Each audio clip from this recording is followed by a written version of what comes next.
ಸನ್ನತ ಪ್ರಾರ್ಥಿತಾಶೇಷ ಸಂಸಾಧಕಂ ಸನ್ನತಾಲೌಕಿಕಾನಂದದ ಶ್ರೀಪದಂ ಭಿನ್ನ ಕರ್ಮಾಶಯ ಪ್ರಾಣಿ ಸಂಪ್ರೇರಕಂ ತನ್ನ ಕಿನ್ನೇತಿ ವಿದ್ವತ್ಸು ಮೀಮಾಂಸಿತಂ ಪ್ರೀಣಯಾಮೋ ವಾಸುದೇವಂ ದೇವತಾ ಮಂಡಲ ಖಂಡಮಂಡಲಂ ಪ್ರೀಣಯಾಮೋ ವಾಸುದೇವಂ.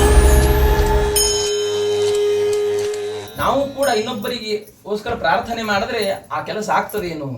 ಎಲ್ಲರೂ ಹೇಳ್ತಿರ್ತಾರೆ ನಮಗೋಸ್ಕರ ಪ್ರಾರ್ಥನೆ ಮಾಡ್ಕೊಳ್ರಿ, ನಮ್ಗೆ ಹೀಗೆ ಕಷ್ಟ ಇದೆ ಹೀಗೆ ಕಷ್ಟ ಇದೆ. ಇನ್ನೊಬ್ಬರಿಗೋಸ್ಕರ ಪ್ರಾರ್ಥನೆ ಮಾಡಿದ್ರೆ ಅದು ಪರಮಾತ್ಮ ಅನುಗ್ರಹ ಮಾಡ್ತಾನೆ ಏನು ಅಂತಂದ್ರೆ, ನಾನು ಮುಂಬೈ ವಿದ್ಯಾಪೀಠದಲ್ಲಿ ಓದುವಾಗ ಒಂದು ಘಟನೆ ಆಯ್ತು, ನೆನಪಾಯಿತು. ಒಬ್ಬ ವ್ಯಕ್ತಿ ಡಾಕ್ಟರ್ ಅವರು, ಸಾಮಾನ್ಯವಾಗಿ ಡಾಕ್ಟರ್ ಅಂತಂದ ಮೇಲೆ ಅವ್ರಿಗೆ ದೇವರ ಮೇಲೆ ವಿಶ್ವಾಸ ಸ್ವಲ್ಪ ಕಡಿಮೆ ಇರುತ್ತದೆ. ತಮ್ಮ ಕೈ ಮೇಲೆ ಹೋದ ಮೇಲೆ ದೇವರಿಚ್ಛೆ ಅಂತ ಆಮೇಲೆ ಅಂತಾರೆ. ಒಬ್ಬ ಡಾಕ್ಟರ್ ಇದ್ರು, ಅವ್ರು ಪ್ರತಿದಿನ ನಮ್ಮ ಆಚಾರ್ಯ ಹತ್ರ ಬಂದು ವಾದ ಮಾಡೋರು, ದೇವರಿಲ್ಲ ಅಂತ ವಾದ ಮಾಡೋರು. ನಮ್ಮ ಆಚಾರ್ಯ ಎಲ್ಲಾ ಪುರಾಣಗಳದ್ದು ಎಲ್ಲ ಉದಾಹರಣೆ ಕೊಟ್ಟು ದೇವರಿದ್ದಾನೆ ಸಾಧನೆ ಮಾಡೋರು. ವೆಂಕಪ್ಪನ ನೀವು ಮುಂಬೈ ನೋಡಿದ್ರೆ ಗೊತ್ತಾಗ್ತದೆ, ವೆಂಕಪ್ಪಂದ ಹಾಲದ ಅದು ಹಿಂದಿನ ಬರೋರು ದೇವ್ರ ದರ್ಶನ ಮಾಡ್ತಿದ್ದಿಲ್ಲ, ಬರೀ ನಮ್ಮ ಆಚಾರ್ಯ ಭೇಟಿಯಾಗಿ ಆಚಾರ್ಯಗಳು ವಾದ ಮಾಡಿ ಹೋಗ್ಬಿಡೋರು. ಒಂದ್ ದಿವ್ಸ ಒಮ್ಮೆ ಬಂದವ್ರು ಬಂದು ದೇವ್ರ ನಮಸ್ಕಾರ ಮಾಡಿ ಅಳತಾವ್ ನಿಂತು ಬಿಟ್ರು ದೇವ್ರ ಮುಂದೆ. ಯಾಕೆ ಏನಾಯ್ತು ಅಂತ ಕೇಳಿದ್ವಿ. ನಿಮ್ಮ ಆಚಾರ್ಯ ಭೇಟಿ ಆಗ್ಬೇಕಾಯ್ತು. ನಾನು ಆಚಾರ್ಯ ಹೋಗಿ ನಮಸ್ಕಾರ ಮಾಡಿ, ನಾ ದೇವ್ರು ನಂಬ್ತೀನಿ ಆಚಾರ್ಯದು ಒಂದು ತಿಂಗಳಿಂದ ಬರಬ್ಬರಿ ಒಂದೊಂದು ತಾಸು ನಾನು ವಾದ ಮಾಡಿ ತಿಳಿಸಿ ಹೇಳಿಗತ್ತಿನ ಮಾರಾಯ, ದೇವ್ರು ನಮ್ಮದೇ ಇರುವವನು, ಇವತ್ತು ನಿನಗೇನು ವಿಶ್ವಾಸ ಬಂತು? ಇಲ್ಲ, ನಾನು ವಿಮಾನ ಪ್ರಯಾಣ ಮಾಡಬೇಕಾಗಿತ್ತು, ವಿಮಾನ ಪ್ರಯಾಣ ಮಾಡ್ಕೊತ ಹೊರಟಿದ್ದೆ, ಒಮ್ಮಿಂದೊಮ್ಮೆ ಬಹಳ ಮಳೆ ಆಯ್ತು, ಮುಂಬೈ ಗಂಡಾಪತಿ ಮಳೆ, ಹಂಗಾಗಿ ವಿಮಾನ ನಿಂತು ಹೋಗ್ಬಿಡುತ್ತೆ, ವಿಮಾನ ಹೋಗಲ್ಲ ಅಂದ್ರು. ಅನಿವಾರ್ಯ ನಾನು ಕಾರಲ್ಲಿ ಹೋಗ್ಬೇಕಾಯ್ತು. ಕಾರಿಂದ ಊರು ಹೊರಗೆ ಮುಂಬೈ ಎಕ್ಸ್ಟೆನ್ಷನ್ ಏರಿಯಾ ಹೋದ ತಕ್ಷಣ ಕಾರು ಕೆಟ್ಟು ಬಿಡತ್ತು, ಭಯಂಕರ ಮಳೆ ಆಗಿದ್ದ, ಕಾರು ಮುಂದೆ ಹೋಗಲ್ಲ ಅಂದ್ಬಿಟ್ರೆ ಇವರ. ನಾನು ಇಲ್ಲಿ ಕಾರ್ನ ಮಲಗುತ್ತೀನ್ರಿ, ಒಂದೇ ಒಂದು ಸಣ್ಣ ಮನಿ ಅದ, ನೀವು ಅಲ್ಲಿ ಹೋಗ್ತಿದ್ರು ನೋಡ್ರಿ ಅಂತ ಹೇಳ್ದ ಕಾರ್ ಡ್ರೈವರ್. ಆಯ್ತು ಅಂತ ಹೇಳಿ ನಾನು ಹೋದೆ. ಅಲ್ಲಿ ಅವ್ರಿಗೆ ಬಾಗಲ ಬಡದೆ, ಅಲ್ಲಿ ಗಂಡ ಹೆಂಡತಿ ಒಂದೇ ಮಗಳು, 3 ಮಂದಿ ಅಲ್ಲಿ ಮನೆಯಲ್ಲಿದ್ದಾರೆ. ಅವ್ರಿಗೆ ಕೇಳಿದೆ ನಾನು, ಇವತ್ತೊಂದು ದಿವಸ ರಾತ್ರಿ ನಾ ಇಲ್ಲೇ ಮಲಗಬಹುದೇನು? ನಾ ಡಾಕ್ಟರ್ ಹಾಗೇನು ಹೇಳ್ಕೊಳ್ಳಿಲ್ಲ ವ್ಯಕ್ತಿ, ಅವಶ್ಯ ಬರ್ರಿ ಅಂತ ಕರೆದಿದ್ದಾರೆ. ಅವ್ರು ಸಾಯಂಕಾಲ ನಾವು ದೇವರಿಗೆ ಪಾರಾಯಣ ಮಾಡುತ್ತೇವೆ, ಭಜನೆ ಮಾಡುತ್ತೇವೆ, ಬರ್ರಿ ನೀವು ಅಂತಂದ. ಏನ ಭಜನೆ ಎಲ್ಲ ಅಲ್ಲರಜನ ಅವರ ಮಾಡಂಗಿಲ್ಲ, ತಮ್ಮ ಮೊಬೈಲ್ ಸರ್ಸ್ಕೋತ್ ಕೂತ್ ಬಿಟ್ಟಿದ್ದಾರೆ ಡಾಕ್ಟರ್. ಆಗ ಏನು ಹಸಿವಾಗು ಏನು ಕೇಳ್ತಾರೆ, ಊಟ ಮಾಡೋಣ ಬರ್ರಿ ಅಂದ್ರೆ ಅವಶ್ಯ ಊಟ ಕೂಡ್ತಾರೆ. ಎಂದಿಗೂ ದೇವರು ಇಲ್ಲ ಅಂತ ವಾದ ಮಾಡುವ ಆ ಡಾಕ್ಟರ್ ಅವತ್ತು ಕೇಳಿದ್ರಂತೆ, ನೀವು ಅಷ್ಟು ಭಕ್ತಿಯಿಂದ ದೇವ್ರಿಗೆ ಪ್ರಾರ್ಥನೆ ಮಾಡದಲ್ಲ, ಏನ್ ಬೇಡ್ಕೊಂಡ್ರಿ?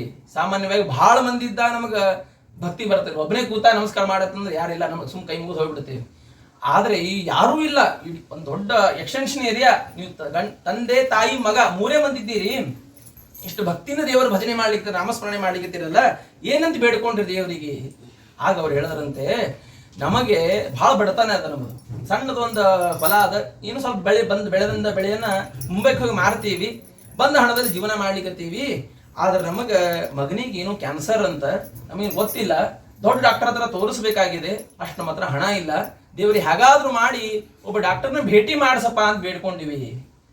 ಇವರು ವಿಮಾನ ಕ್ಯಾನ್ಸಲ್ ಆಗ್ಲಿ ಅಂತ ಬೇಡ್ಕೊಂಡಿಲ್ಲ, ಕಾರ್ ಇವ್ರ ಮನಿ ಮುಂದೆ ಕೆಡಲಿ ಅಂತ ಬೇಡ್ಕೊಂಡಿಲ್ಲ, ಈ ಡಾಕ್ಟರ್ ಮನಿ ಒಳಗೆ ಬರ್ಲಿ ಅಂತ ಬೇಡ್ಕೊಂಡಿಲ್ಲ, ಒಬ್ಬ ಡಾಕ್ಟರ್ ಪರಿಚಯ ಆಗಲಿ ಅಂತ ಇಷ್ಟು ಬೇಡ್ಕೊಂಡಿದ್ದಕ್ಕೆ ದೇವರು ನನಗೆ ವಿಮಾನ ಕ್ಯಾನ್ಸಲ್ ಮಾಡಿಸ್ತದ, ಇವ್ರ ಮನಿ ಮುಂದೆ ಕಾರ್ ಕೆಡುವ ಹಾಗೆ ಮಾಡಿಸ್ತದ, ನಾನು ಅಲ್ಲಿ ಕಾರ್ನ ಮಲ್ಕಿದ್ರೆ ಭೇಟಿ ಆಗ್ತಿದ್ದಿಲ್ಲ, ಇವ್ರ ಮನಿ ಒಳಗೆ ಬರುವ ಹಾಗೆ ಮಾಡಿಸ್ತದ. ನಾ ಎಂದಿಗೂ ದೇವ್ರು ಇಲ್ಲ ಅಂತ ವಾದ ಮಾಡುವ ವ್ಯಕ್ತಿ ಏನು ಪ್ರಾರ್ಥನೆ ಮಾಡಿದ್ರಿ ಅಂತ ಬೇಡಸದ. ಹಾಗಾಗಿ ದೇವ್ರು ಇದ್ದಾನೆ ನಂಬತೀನಿ, ನೀವೇನು ಕಾಳಜಿ ಮಾಡಬೇಡ್ರಿ, ಭಾರತದಲ್ಲಿ ಕ್ಯಾನ್ಸರ್ದ ಟಾಪ್ 10 ಡಾಕ್ಟರ್ ನಾ ಇದ್ದೀನಿ, ನಿಮ್ಮ ಮಗನಿಗೆ ಗುಣ ಮಾಡೋ ಜವಾಬ್ದಾರಿ ನಂದು ಅಂತ ಬಂದಿನ್ರಿ, ಆಪರೇಷನ್ ಮಾಡಿ ಅವನಿಗೆ ಆರಾಮ್ ಮಾಡಿ ಕೊಟ್ಟು ಬಂದಿನ್ರಿ ಅಂತ ಹೇಳಿದ ನಮ್ಮ ಆಚಾರ್ಯರಿಗೆ. ಹಾಗಾಗಿ ಬಹಳ ಸಂತೋಷ ಪಟ್ಟಿವಿ. ಅದರಿಂದಾಗಿ ದೇವರಿದ್ದಾನೆ ಅಂತ ವಿಶ್ವಾಸ ಪಟ್ಟಿವಿ ಅಂತಂದ್ರೆ ನಮ್ಮ ರಕ್ಷಣೆ ಮಾಡೇ ಮಾಡುತ್ತಾ ಅಂತ ಪ್ರಹ್ಲಾದರಾಜ್ ಹೇಳ್ತಾರೆ, ರಕ್ಷತಿ ಇತ್ಯೇವ ವಿಶ್ವಾಸ ಸರಕ್ಷತಿ ಯೋಹಿ ಗರ್ಭೆ. ದೇವರಿದ್ದಾನೆ ಅಂತ ನಾವು ವಿಶ್ವಾಸ ಇಟ್ಟಿವಿ ಅಂದ್ರೆ ದೇವ್ರ ನಮ್ಮನ್ನು ಹೆಂಗೆ ರಕ್ಷಣೆ ಮಾಡ್ತಾನೆ ಅಂದ್ರೆ, ಕೂಸನ್ನ ಆ ತಾಯಿ ತನ್ನ ಗರ್ಭದಲ್ಲಿ ರಕ್ಷಣೆ ಮಾಡುವಂತೆ ಮಾಡ್ತಾನಂತೆ. ಕೂಸು ಹುಟ್ಟದ ಮೇಲೆ ಅದಕ್ಕೆ ಹಸಿವಾಗ್ತಾ ಇದೆ, ನಿದ್ದೆ ಬರ್ತದೆ ಗೊತ್ತಾಗ್ತದೆ, ಆದ್ರೆ ಕೂಸು ಗರ್ಭದಲ್ಲಿ ಇದ್ದಾಗ ಏನ್ ಗೊತ್ತಾಗ್ತದೆ, ಅದು ಯಾವಾಗ ಮಲಗ್ತದ ಗೊತ್ತಿಲ್ಲ, ಯಾವಾಗ ಹೇಳ್ತದ ಗೊತ್ತಾಗುವುದಿಲ್ಲ. ಆದ್ರೂ ಪರಮಾತ್ಮ ಹೇಗೆ ರಕ್ಷಣೆ ಮಾಡ್ತಾನಲ್ಲ ಹಾಗೆ ರಕ್ಷಣೆ ಮಾಡ್ತಾನೆ. ಸರ್ಪಜಯನ ಶ್ರೀ ಪುರಂದರ ವಿಠಲ ಅಬ್ರಮೇಜ ಕಾಯೋ, ನಾನೇನ ಮಾಡಿದೆನೋ ರಂಗಯ್ಯ ರಂಗ ನೀಯನ್ನ ಕಾಯಬೇಕು.